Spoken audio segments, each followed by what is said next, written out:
Some people can't go 5 minutes without being offended. A look, a word, a comment online, a tone of voice. Suddenly, they spiral. They obsess. They replay the moment in their mind 100 times, crafting better comebacks they never said. They lose peace over opinions that never mattered. And in doing so, they hand their power to someone else.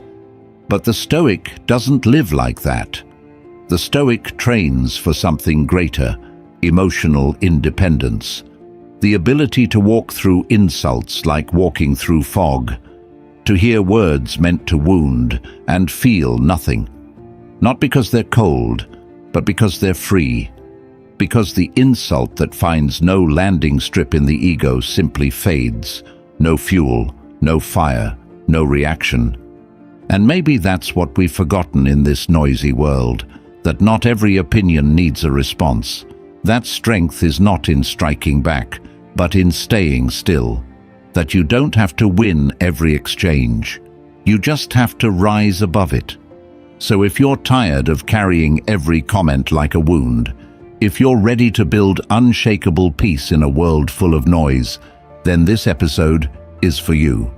Let's begin. 1. Offense is a trap. Don't step in. It doesn't matter how wise you are, how successful, or how calm. At some point, someone will try to provoke you. It might be subtle, a sarcastic remark, a dismissive look, a question loaded with judgment, or it might be direct, a personal attack designed to sting. And in that moment, something primal rises, the urge to defend, to strike back, to prove them wrong. But here's the truth: offense is a trap, and the moment you step into it, you're no longer in control. They are. The Stoics understood this better than most. They taught that no one can harm your soul unless you allow it.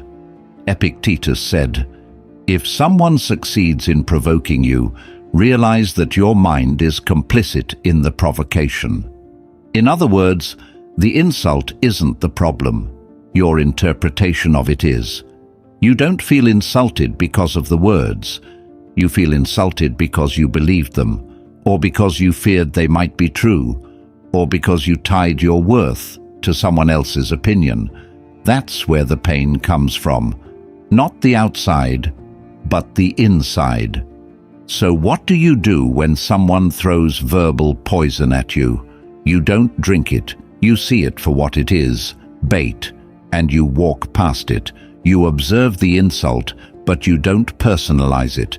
You hear the words, but you don't absorb them.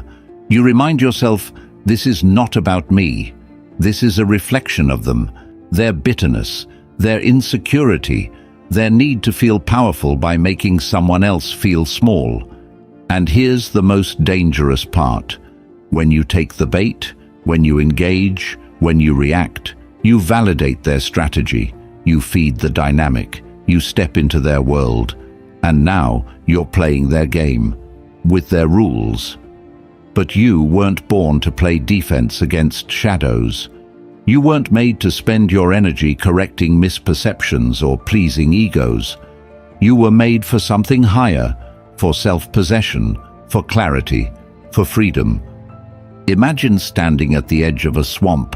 Someone yells from the middle, hoping you'll jump in and wrestle with them, but you stay on the dry ground. You smile, you say nothing, you walk away. That's strength, that's restraint. And that's how the Stoic handles offense, not with passive submission, but with sovereign stillness. Because true power is not proving you're right. It's knowing that you don't need to. This doesn't mean you become numb or disconnected. It means you learn to choose when and how you engage. It means you stop giving emotional access to people who haven't earned it. It means you understand that offense is often a distraction, a way to pull you off your path, to tempt you into drama, to make your mission smaller than it is. And you don't have time for that, not if you're serious about who you're becoming. So next time someone tries to offend you, pause, breathe. Don't step into the trap. Smile if you want. Say nothing if you must. And move forward with your energy intact. Because peace is more valuable than the last word.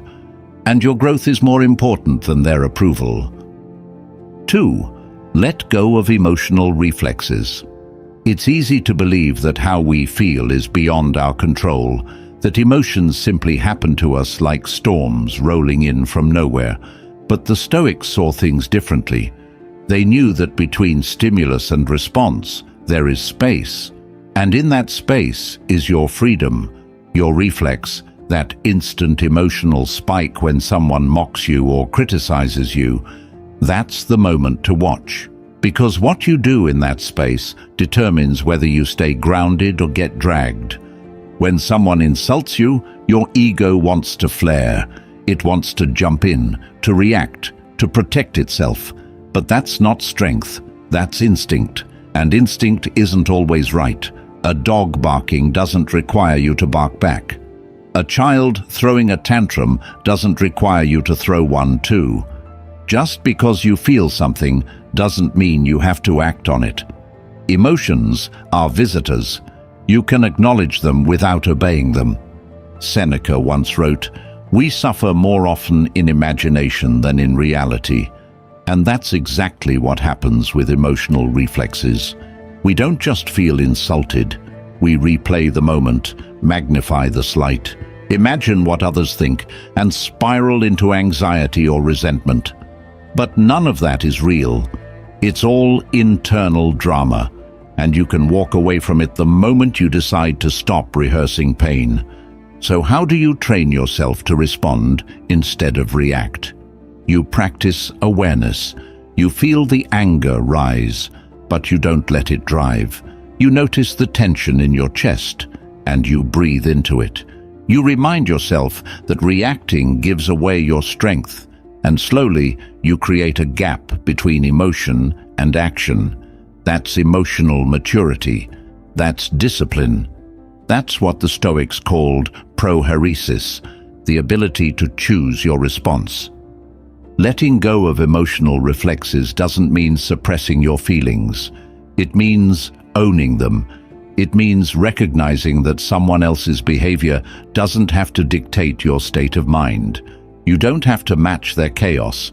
You don't have to stoop to their level. You can stay rooted in your values, grounded in your peace, and clear in your mission. The truth is, most insults say more about the speaker than the target.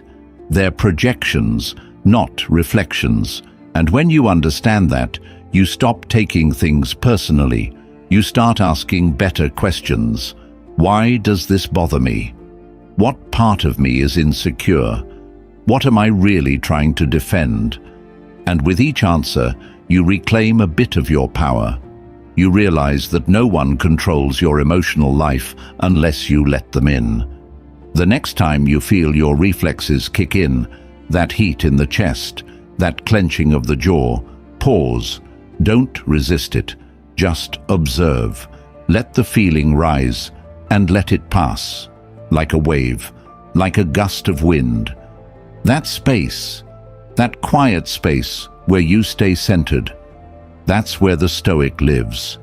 And in that space, you are no longer just reacting to the world, you are shaping it. 3. Laugh at what was meant to hurt. There's a strange kind of power in laughter, not the kind that mocks others, but the kind that disarms pain. When someone throws an insult your way, and you respond not with anger or defensiveness, but with a calm smile or even a chuckle, you flip the dynamic. You take the weapon from their hand and turn it into air. Because the moment you laugh, really laugh, at what was meant to hurt, you're no longer a target. You're free. The Stoics weren't comedians, but they understood irony better than most. Life itself, they knew, is full of absurdity. People will attack you not because of who you are, but because of what they project onto you. They'll call you names based on misunderstandings. They'll misinterpret your silence, your confidence, your boundaries. And if you carry all of that seriously, if you wear every insult like armor, You become heavy, burdened, distracted from your path. But if you can learn to see the comedy in it, the smallness of the insult, the weakness behind the attack, suddenly it loses its bite. That's not weakness, that's control. Laughter in the face of insult is not indifference. It's transcendence. Think of it like this. If someone throws a rotten fruit at a mountain, does the mountain flinch? If a child yells that the ocean is stupid, does the tide retreat? Of course not. Strength doesn't respond to every noise, and neither should you. In fact, the person who insults you expects one of two things: that you'll be hurt or that you'll retaliate. Either way, they win. They've pulled you into their emotional game. But when you laugh, they're disarmed, confused, because they were expecting pain, and you gave them peace. They were expecting war, and you brought ease. That's not just Stoicism, that's power. Seneca wrote, "A wise man is indifferent to injury, not because he feels nothing, but because he sees through it." And sometimes what he sees is that the insult isn't even about him. It's a mirror reflecting the speaker's inner conflict, their own envy, their own insecurity. When you understand that, even their harshest words become a kind of theater, loud but not real, and you can smile at the performance. This doesn't mean you ignore abuse or let people walk over you. Boundaries still matter, but it means that within those boundaries, you don't carry unnecessary emotional weight. You don't stew in imaginary battles. You don't build an identity around wounds.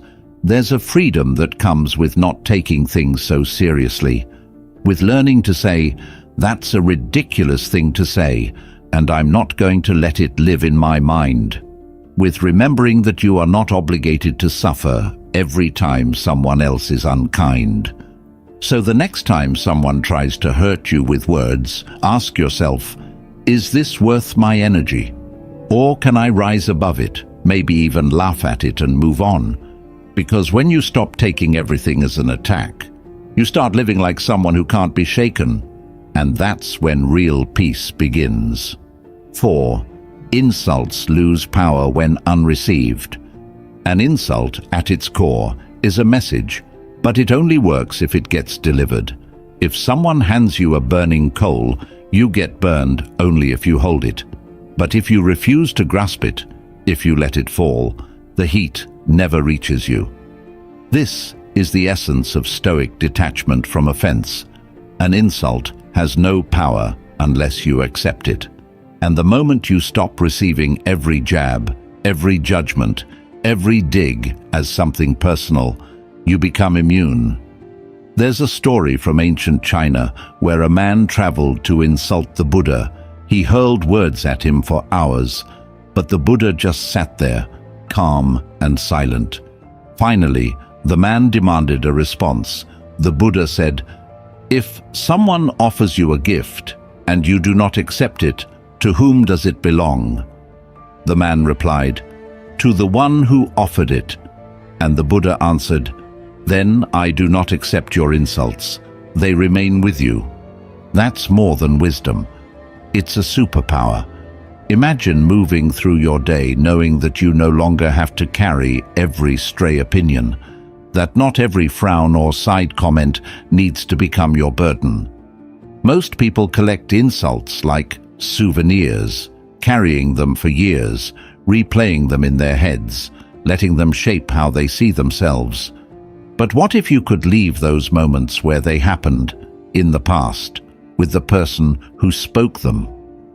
To do that, you have to rewire your reflex. We're conditioned to seek approval, so when someone disapproves, it feels like a threat. But here's the truth. Not everyone has the insight or authority to define you. And even if they did, why should your inner life depend on their temporary opinion? Their anger, their sarcasm, their bitterness. None of that is yours unless you make it yours. Epictetus said, If you are pained by any external thing, it is not this thing that disturbs you, but your own judgment about it. And this judgment, this belief that their words define you, that's what gives the insult power. But when you choose not to absorb it, when you let it pass like a cloud in the sky, something incredible happens. The insult evaporates, it loses momentum, and the person who tried to wound you is left with their own noise, not yours. This is the kind of emotional freedom that Stoicism offers.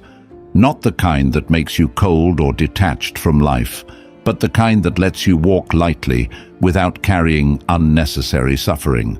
It's the difference between being a sponge and being a mirror. The sponge absorbs everything. The mirror reflects it back. You can choose which one to be.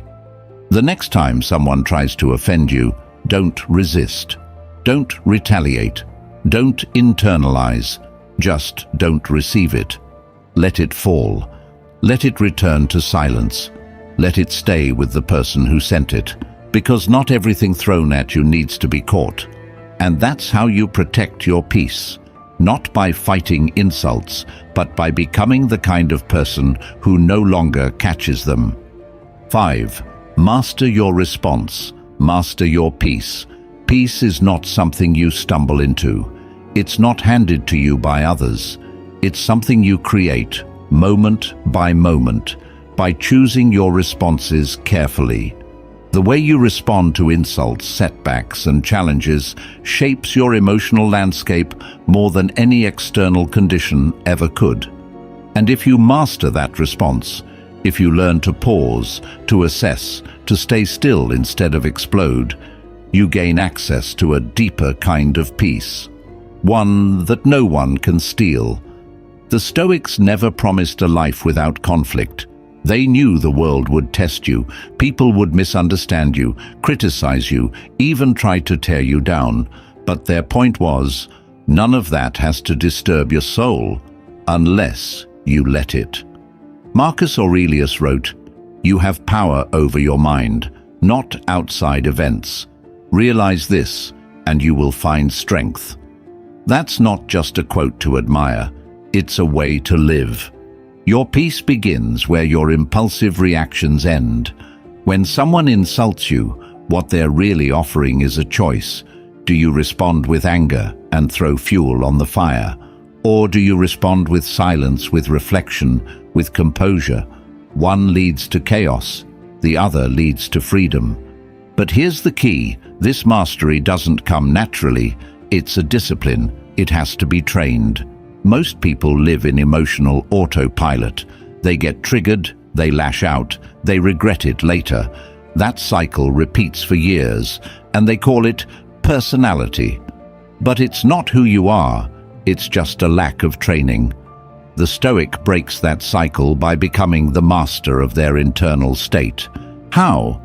Through awareness, through journaling, silence, morning reflection, through mentally preparing each day for possible insults or challenges.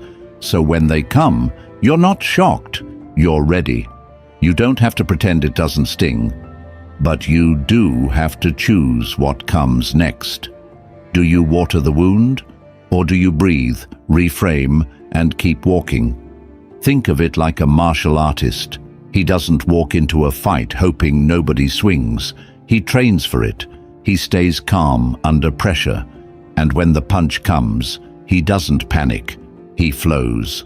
That's how your mind should operate when faced with emotional attacks. Respond, don't react. Move with clarity, not chaos. Because the moment you control your response, you've already won. This doesn't mean you become passive. It doesn't mean you tolerate disrespect endlessly. It means you stop being controlled by other people's tone. You act from your own values, not from wounded pride. You respond based on what serves your growth, not what satisfies your ego. That's real maturity. So if you want peace, start there, with your response. Train it like a muscle, strengthen it with daily reflection, and remind yourself, it's not what they say that defines you. It's what you do next that does. 6. The wise ego doesn't bite the bait. Every insult is bait. And the ego? It's always hungry. Hungry for validation, for dominance, for the illusion of being right. That's why most people take the bait without even realizing it. A sarcastic comment, a passive-aggressive message, a subtle jab masked as a joke, and suddenly you're in the trap, defending, justifying, attacking back. You've stepped exactly where they wanted you to step. You've handed over your attention, your energy, your peace, all because your ego couldn't walk away. But the Stoic trains for something higher, not to win arguments, but to win self-mastery. The wise ego isn't numb. It feels the pull, but it doesn't bite.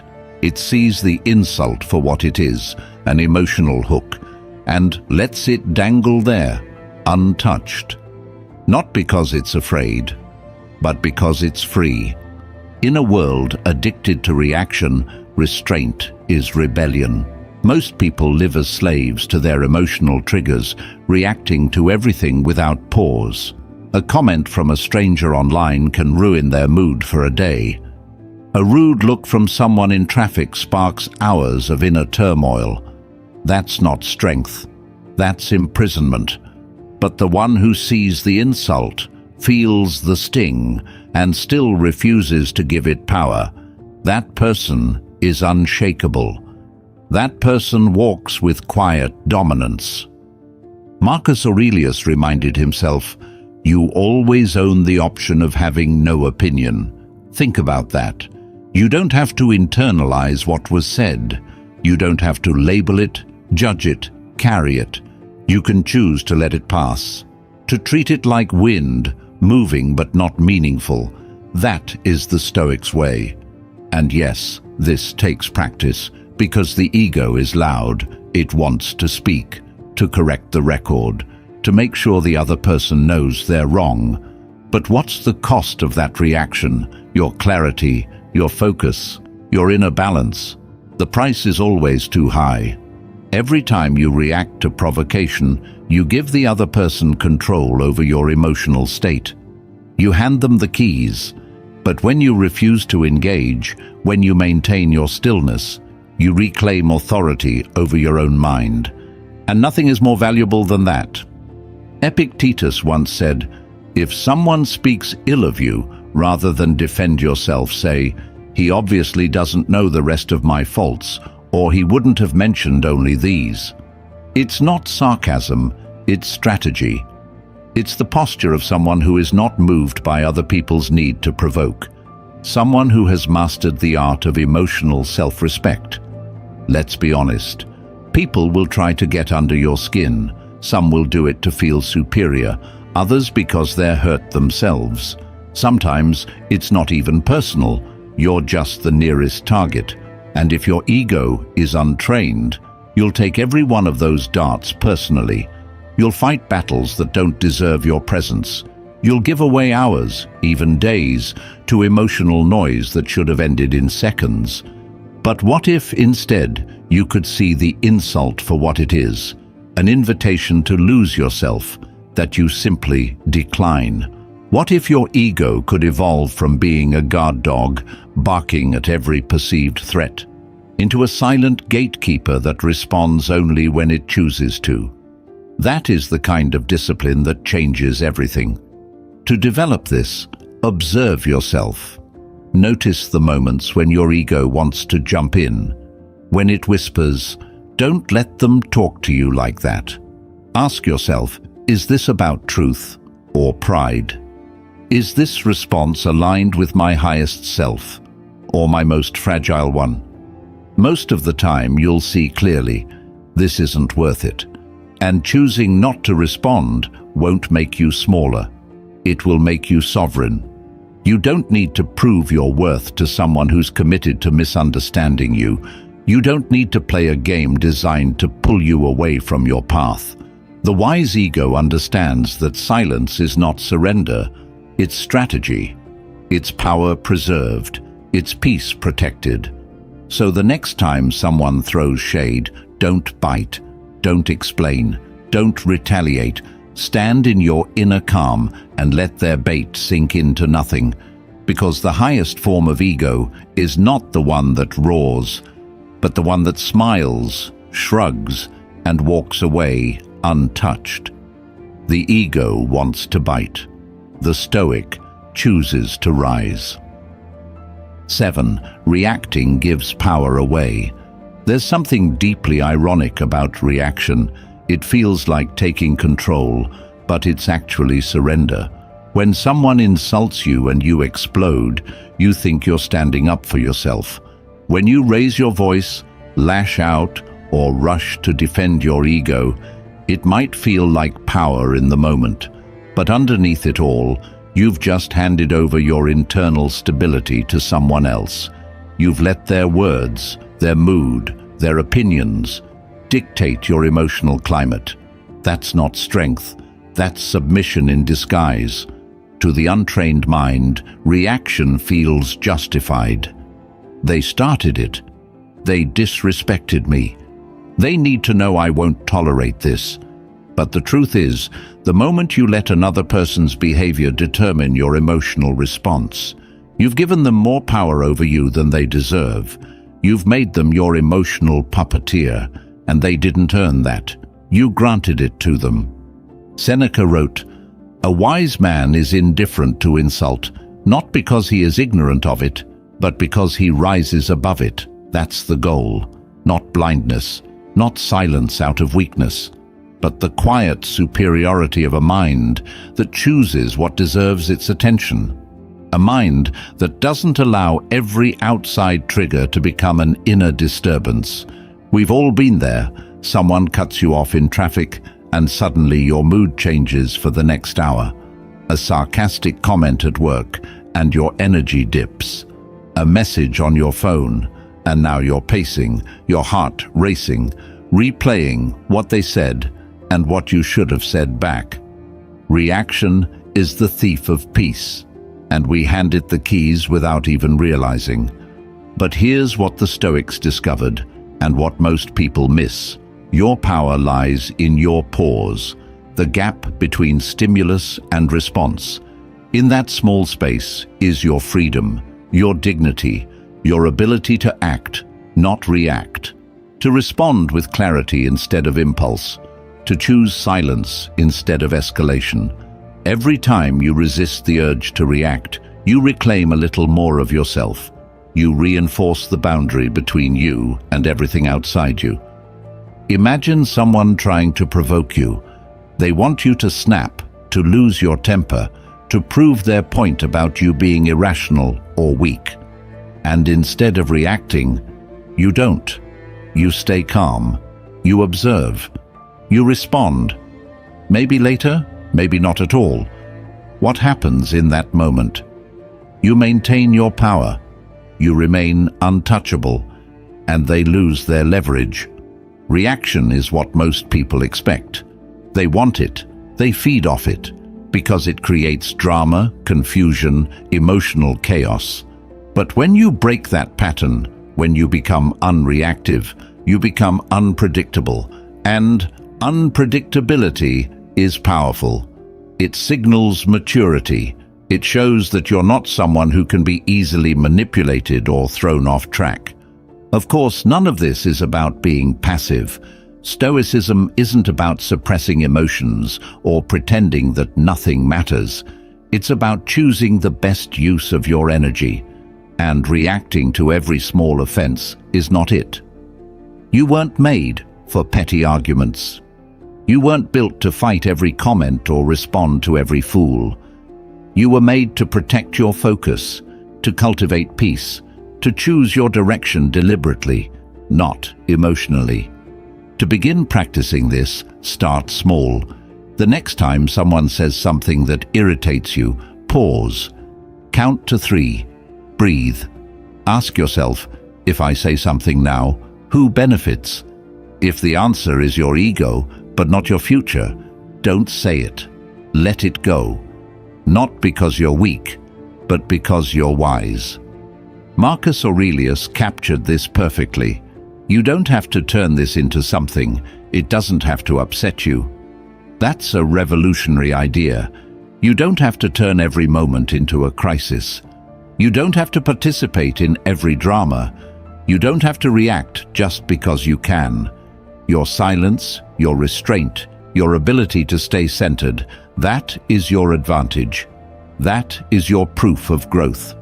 So remember, every time you react, you give power away. But every time you choose to stay grounded, to pause, to rise above the noise, you take that power back. And over time, those small moments of self-control build something unshakable inside you, something that can't be provoked, insulted, or rattled by others. That's the kind of strength you don't need to show, because it speaks for itself. 8. Shrug and move on. There's a strange kind of freedom that comes when you simply shrug. Not out of carelessness, not because you don't feel, but because you've chosen to feel differently, because you've outgrown the need to chase closure in every situation or to win every verbal exchange. That shrug, that gentle, invisible gesture of letting go, is one of the most underrated superpowers of the Stoic mind. Most people carry the weight of every comment long after it was made. Someone insults them at 9 a.m. and they're still thinking about it by dinner. They go to bed replaying the conversation. Why? Because the ego refuses to let it go. It wants the last word. It wants justice. It wants to feel superior. But what it really does is prolong suffering. What could have passed in 10 seconds turns into 10 hours of mental noise. And for what? When you learn to shrug, you learn to keep your peace. You learn that not everything deserves your energy. You stop needing to control how others see you. You stop needing to prove your intelligence, your worth, your boundaries. You simply nod inwardly, acknowledge what was said, and move on. Because your time is too valuable to spend explaining yourself to people committed to misunderstanding you. It takes maturity to recognize that not every insult is an invitation to battle. Sometimes it's just noise, passing, unimportant, not worth the pause. A shrug is not surrender, it's self-respect. It says, I know who I am. I don't need to make this bigger. Seneca once said, he who does not prevent insult invites it. But he didn't mean you must always strike back. He meant that your boundaries must be clear, not by reaction, but by consistency. The strongest boundary isn't yelling back at the person who offended you. It's continuing your life, undisturbed, while they fade into irrelevance. Let's look at it plainly. If someone throws a stone into a river, the water doesn't fight it. It ripples, then settles. That's the Stoic approach to insult. You feel the disturbance briefly, then return to stillness. You shrug. You move on. The alternative? You turn every stone into a war. You create narratives. You rehearse revenge. You drag yourself into battles that cost you far more than they cost them. But what if you started doing the opposite? What if you trained yourself to pause, to mentally shrug, not out of indifference but out of principle? You'd find that 90% of the things that once disturbed you don't even touch you anymore. You'd walk lighter, think clearer, live freer. Practicing this doesn't mean you become emotionally numb. It means you become emotionally efficient. You develop a filter. Not everything gets in. You learn to ask, does this comment deserve an hour of my peace?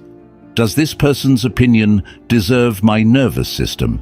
And more often than not, the answer is no. Reacting is easy. Shrugging is discipline. Reacting is what anyone can do. Shrugging, that requires an inner strength most people never build. But if you do, you become someone unshakable. Someone who moves through life with quiet force, with dignity, with emotional independence.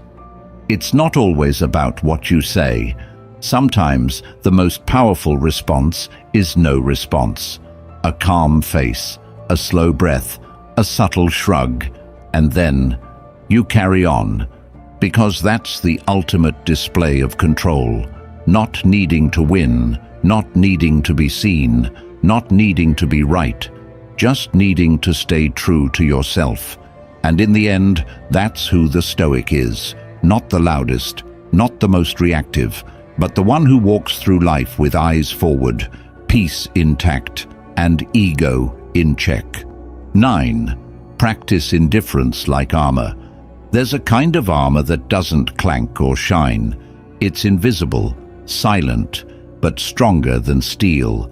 It's called indifference, not the shallow kind, not apathy or emotional detachment, but the deep, deliberate kind that the Stoics cultivated through years of inner training. Indifference, not to life, but to insults, to provocation, to anything that tries to pull you off your path. It's not a lack of feeling. It's the mastery of choosing what deserves to be felt. To the average person, this sounds impossible. How can I not care what people say? How can I be indifferent when someone's trying to humiliate me? But that's the misunderstanding. Stoic indifference isn't about pretending. It's about prioritizing. It's about making a conscious choice not to give your inner world to every external noise. Epictetus said, "It's not things that disturb us, but our judgments about things." So when someone insults you, the sting doesn't come from their words. It comes from your interpretation of them. Your mind says, "This is personal," or "I need to respond," or "They can't talk to me like that." That's where the wound begins. But what if you trained your mind to respond differently? What if you taught yourself to see these moments not as attacks, but as tests?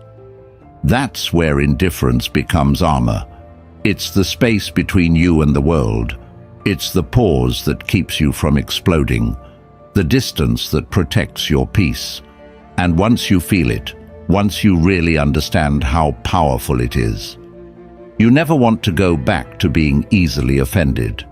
The truth is, if your peace can be stolen by someone's tone or opinion, you're not free.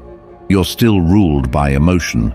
And the Stoics' goal is freedom, not through dominance, but through detachment from the meaningless. Think of it this way: life will always present provocations. People will mock you, criticize you, misunderstand you. Some will try to get under your skin for no reason other than boredom or insecurity. You can't stop that. But you can control what gets through your armor. You can decide that not everything deserves a place inside you. Indifference doesn't mean you let people walk all over you. It means you've already decided what's worth your energy, and most things aren't. You still take action when needed. You still speak when it matters. But you don't flinch at every bark. You don't chase every insult down the street. You move through life with clarity and purpose, not reaction. But to develop this indifference, you have to practice daily. You start by noticing when you're tempted to respond, and you don't. You feel the ego rising, and you breathe. You remember that your goal isn't to win the moment, it's to win the day, the month, the year. You remember that peace is power, and anything that threatens it is a distraction in disguise.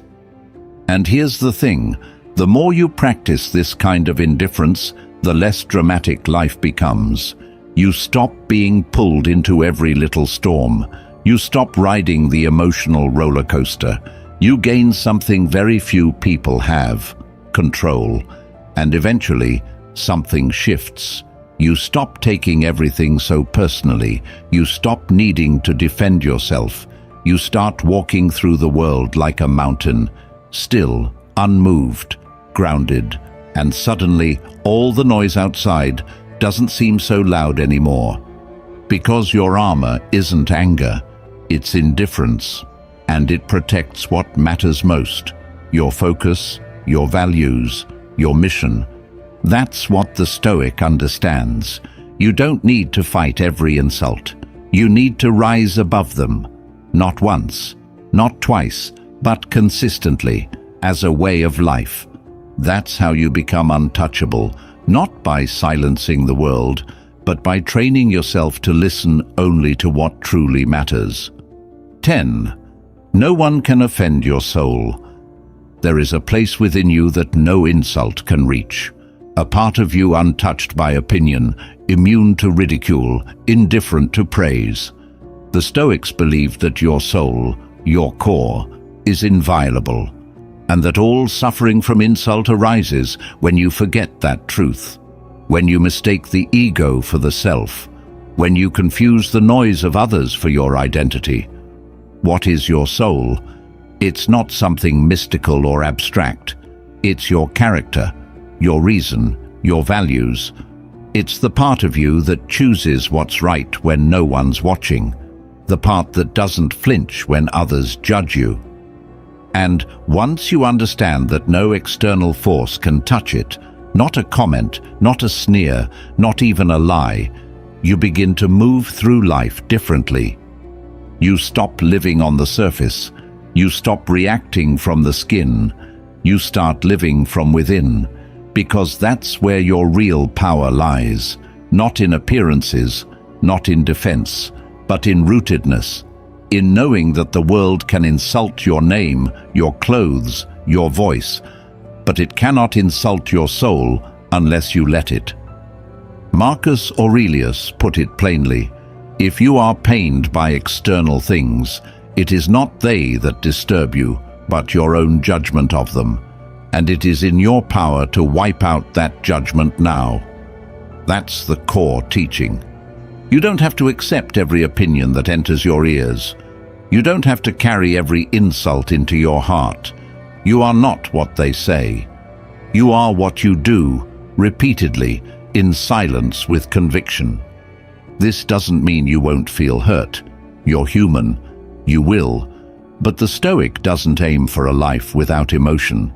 He aims for a life where emotion doesn't control the direction, where insult is acknowledged, but not absorbed, where judgment is witnessed, but not owned. Imagine this. Someone shouts a cruel insult at you. They want to provoke, to diminish, to dominate, but instead of flaring up, you breathe. You feel the sting, but you don't follow it. You don't reply. You don't explain. You simply remember they spoke to the mask, not to the soul. They aimed for your surface, and you are not your surface. And then, with stillness, you walk away. Not out of weakness, but out of total self-possession. That is strength. That is freedom. That is living from the soul. It's a kind of quiet rebellion in today's world, refusing to be defined by echo chambers, online noise, or reactive cultures, refusing to let the temporary emotions of others disturb your permanent essence, because your soul is not public property. It doesn't shift with likes or comments or applause. It remains what it always was, yours. To cultivate this kind of immunity, you need practice, reflection, stillness, and above all, a commitment to return again and again to what's essential, to your values, to your discipline, to your purpose. Every time someone tries to provoke you, remember, the test is not in the insult. The test is in your response, and if you meet it with silence and strength, you pass. You remain whole, untouched, soul intact. The Stoic doesn't chase approval. He doesn't fear disapproval, because he knows the truth. You cannot insult someone who doesn't identify with the insult. You cannot shake someone who stands on the solid ground of their own character. So the next time you feel offended, ask yourself, did they insult me? Or did they simply reflect their own ignorance? And then remind yourself, no one, absolutely no one, can offend your soul unless you give them the key. And that is the most unbreakable freedom of all. Most people live at the mercy of words. One insult ruins their day. One opinion shakes their worth. One comment controls their mind. But the Stoic lives differently, not because he's numb, but because he's trained. He's built an inner fortress where peace is protected and the opinions of others echo, but never enter. You see, it's not about becoming emotionless. It's about becoming intentional, about choosing not to bleed for every word, not to bend for every judgment, not to crumble at every sign of disapproval. It's about remembering that you, your values, your dignity, your soul, are not for sale. Not for applause, not for acceptance, and certainly not for the approval of those who haven't earned your attention. When you become immune to insults, you don't become passive, you become powerful, because you no longer waste energy explaining yourself, defending your image, or repairing the fragile ego that the world wants to keep shaking. You begin to respond instead of react. You begin to rise instead of retaliate. You become untouchable, not because you're above others, but because you're grounded in something deeper. So the next time someone throws a word like a weapon, pause, breathe, remember who you are, and walk on. Because your strength is not in your comebacks, it's in your calm. Your power is not in being loud, it's in being unmoved. And your freedom, your real Stoic freedom, is found in the quiet refusal to be shaken by noise. If this episode helped center you, inspired you, or reminded you of your strength, share it with someone who needs it. And if you're ready to build this kind of peace into every part of your life, subscribe, because this is only the beginning of the journey. Until next time, protect your peace, live from the soul, and stay unshakable.